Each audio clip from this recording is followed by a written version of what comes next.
તો પાટણની ધારપુર મેડિકલ કોલેજના વિદ્યાર્થીનું મોત થયું છે। ચોંકાવનારી બાબત એ છે કે રેગિંગ થયું હોવાનું પણ સામે આવી રહ્યું છે અને તેવી ચર્ચાઓ પણ જોવા મળી રહી છે। સરકાર તરફથી પ્રયત્ન કરવામાં આવી રહ્યા છે, એન્ટી રેગિંગ કમિટી બનાવવાની વાત કરવામાં આવી છે, પરંતુ હજી પણ સ્થિતિ એ જ જોવા મળી રહી છે।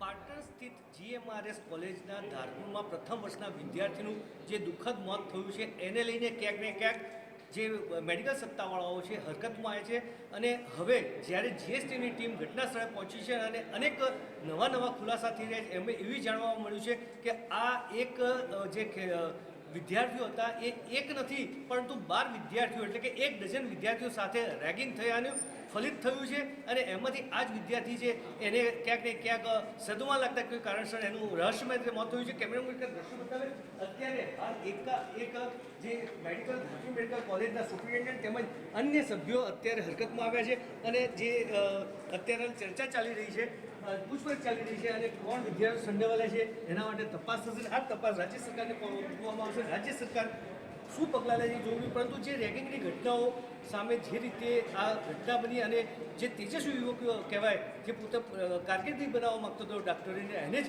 જે મોત થતાં ખરેખર અત્યારે હાલ ગમગીનો માહોલ છવાઈ રહ્યો છે। પરંતુ આવી ઘટનાઓ ક્યારે રોકાશે એ એક કાયદા બનાવ ગમે તો, પણ જ્યાં સુધી સિનિયર વિદ્યાર્થીઓએ આવી જે પોતાની મનોવૃત્તિ છે એના ઉપર કાબૂ નહીં રાખે તો આવી ઘટનાઓ હજુ પણ બનતી રહેશે। કાયદો કંઈ કશું કરી નહીં શકે। અલ્કેશ પંડ્યા, GSTV, પાટણ।